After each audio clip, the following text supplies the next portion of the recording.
Good morning, students. Let's continue chapter 9, public facilities. Today we will read about the government's role to provide public facilities. Given that public facilities are so important, someone must carry the responsibility of providing these to the people. तो जैसे हमने पढ़ा कि public facilities जो हैं, जो लोगों को सहूलतें दी जानी हैं, वो बहुत ही महत्वपूर्ण होती हैं, लेकिन किसी की तो रिस्पॉन्सिबिलिटी होती है, जिम्मेदारी होती है कि ये सब जो फैसिलिटीज़ हैं वो लोगों तक पहुंचाए। तो this someone is the government. तो जिस समवन की हम बात कर रहे हैं कि कोई तो ऐसा होना चाहिए कि जो लोगों को प्रोवाइड करवाए फैसिलिटीज़, तो वो गवर्नमेंट होती है। One of the most important functions of the government is to ensure that these public facilities are made available to everyone. तो सबसे जो महत्वपूर्ण काम होता है सरकार का, वो ये होता है कि वो इंश्योर करवाए, वो यकीनी बनाए कि पब्लिक फैसिलिटीज़ जो हैं वो सबके लिए हों। Let us try and understand why the government must bear this responsibility and only the government. तो अब आगे जानने की कोशिश करते हैं कि क्यों ये सरकार ही है कि जो सारी रिस्पॉन्सिबिलिटीज़ को सहन करती है, जिम्मेदारियों को निभाती है। We have seen that private companies operate for profit in the market. जैसे हमने देखा है कि प्राइवेट कंपनीज जो होती हैं वो मार्केट में आती तो हैं, लेकिन वो ऑपरेट करती हैं अपने फ़ायदे के लिए। You read about this in the chapter on the story of a shirt in your class 7 book. तो 7th स्टैंडर्ड में आपने शर्ट की स्टोरी के बारे में पढ़ा था कि वो कैसे कहाँ से चलती है। जैसे कॉटन से शर्ट बनती है, तो रॉ मटेरियल जो है दैट इज़ द कॉटन, फिर पहले वो खेत में उगाई जाती है, फिर प्रोसेसिंग होती है, उसमें इंडस्ट्रीज तक आता है, फिर कपड़ा बनता है। तो उसमें जो मेन ग्रोअर होता है उसका तो इतना फ़ायदा नहीं होता है, लेकिन वही चीज़ जो जब बन के फिनिश्ड गुड में तैयार हो जाती है, तब जो सरमाएदार लोग हैं, जो कंपनीज वाले होते हैं, तो वो उससे काफ़ी फ़ायदा हासिल करते हैं। In most of the public facilities there is no profit to be had. तो बहुत सारी पब्लिक फैसिलिटीज़ जो होती हैं उसमें ज़्यादा प्रॉफिट नहीं होता कि अगर सरकारी कंपनीज के द्वारा ये प्रोवाइड करवाई जाए। For example, what profit can accrue to a company for keeping the drains clean or running an anti-malaria campaign। तो जैसे लंबे समय के लिए कंपनी जो है वो ड्रेन्स को क्लीन करती है, एंटी मलेरिया कैंपेन चलाती है, तो उसमें कौन सी कोई प्रॉफिट जो है वो नहीं है खास, बट उसमें लोगों की बहुत भलाई होती है। A private company will probably not be interested in undertaking such work. तो प्राइवेट कंपनी जो होगी तो वो ऐसा काम में वो इंटरेस्ट ही नहीं लेगी, वो दिलचस्पी नहीं लेगी कि इसमें तो मतलब जो लोक भलाई का काम है, इसमें उनको कोई प्रॉफिट होने वाला नहीं है। तो हमेशा प्राइवेट कंपनीज वही काम करेंगी जिनमें उनको प्रॉफिट आएगा। But for other public facilities such as schools and hospitals, private companies will well be interested।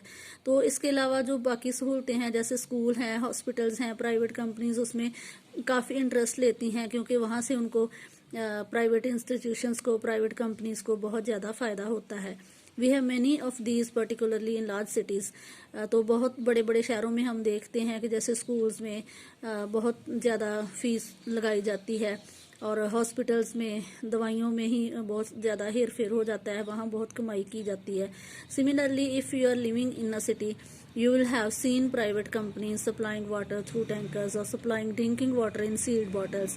तो इसी तरह से आपने देखा है कि जब जैसे चेन्नई का हमने पढ़ा था, तो जो प्राइवेट कंपनीज हैं वो वाटर प्रोवाइड करवाती हैं, या तो सील्ड बॉटल्स में, जहाँ टैंकर्स में, तो उसमें भी वो बहुत ज़्यादा कमाई करते हैं। In such cases, private companies provide public facilities but at a price that only some people can afford। तो ऐसे में प्राइवेट कंपनीज जो हैं वो पब्लिक फैसिलिटीज़ तो प्रोवाइड करवाती हैं, लेकिन उस प्राइस पे कि जो सारे लोग उसको अफोर्ड नहीं कर पाते। अभी भी हमारे देश में बहुत सारी चीज़ों को लेके आंदोलन चल रहे हैं, आंदोलन हो रहे हैं कि प्राइवेट किया जा रहा है बहुत कुछ। तो क्यों लोग आंदोलन की राह पर चले हुए हैं? क्योंकि प्राइवेट कंपनीज जो हैं वो हमेशा अपना फ़ायदा ही सोचेंगे, वो लोगों की भलाई के लिए नहीं सोचते हैं, तो इसलिए लोग इस चीज़ के खिलाफ हो जाते हैं। तो hence this facility is not available to all at an affordable rate. तो अब पानी की बात करें तो सील्ड बॉटल्स जो हैं वो महंगी होती हैं, तो सारे लोग तो उसको नहीं खरीद पाते। जो अमीर लोग हैं वो तो आसानी से बॉटल्स खरीद लेंगे पानी की, लेकिन गरीबों की पहुंच से ये दूर होता है। तो पानी तो ऐसी चीज़ है कि जिसके बिना नहीं रहा जा सकता, तो इसलिए पानी में भी अगर इतनी कमाई होने लगेगी तो फिर खुद सोच सकती हो कि लोगों का क्या बनेगा। If we go by the rule that people will get as much as they can pay for them, then many people who cannot afford to pay for such facilities will be deprived of the opportunity to live a decent life. तो किसी भी public facility की बात करें, कोई सहूलत की बात करें हम लोगों की, तो अगर लोग उसको अफोर्ड नहीं कर पाएंगे तो वो तो वंचित रह जाएंगे, डिप्राइव रहेंगे, मतलब वंचित रहेंगे सहूलतों से। तो सिर्फ जो पैसे वाले हैं वही सारी सहूलतें जो हैं उनको एंजॉय करेंगे। Clearly this is not a desirable option. तो ये तो ऑप्शन जो है डिजायरेबल नहीं है, इसकी तो इच्छा कोई नहीं करता है। हर कोई चाहता है कि उन्हें फैसिलिटी मिले, सहूलत मिले, लेकिन उस खर्चे पे उसको सहूलत मिले कि जितना वो अफोर्ड कर सकें, जितना वो मैनेज कर सकें। Public facilities relate to people's basic needs. तो जो सहूलतें होती हैं वो जो मुढली ज़रूरत है उसके साथ जुड़ी होती हैं। जैसे पानी है तो वो एक मुढली ज़रूरत है, सबको चाहिए। Any modern society requires that these facilities are provided so that people's basic needs are met. तो हर कोई मॉडर्न सोसाइटी जो है उसकी क्या ज़रूरत होती है कि वो ये सारी सहूलतें लोगों को पहुंचाएं, क्योंकि जो बेसिक नीड में आती हैं तो बेसिक नीड जो है लोगों की पूरी हो सके, मुढली ज़रूरत पूरी हो सके।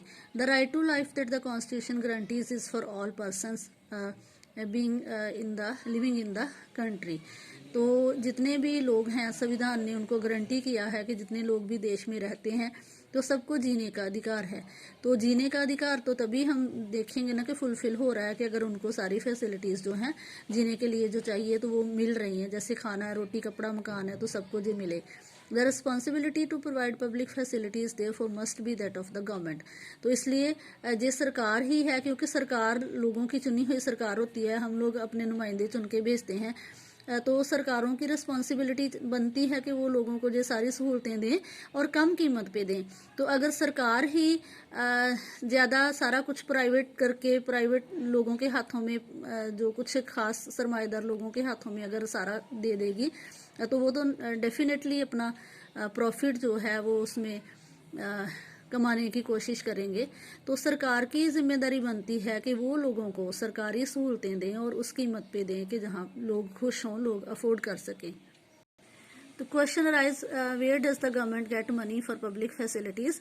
कि अगर सरकार लोगों को सहूलतें दे तो वो किससे दे, उसके पास भी पैसा होना चाहिए कि वो लोगों को सरकारी सहूलतें दे।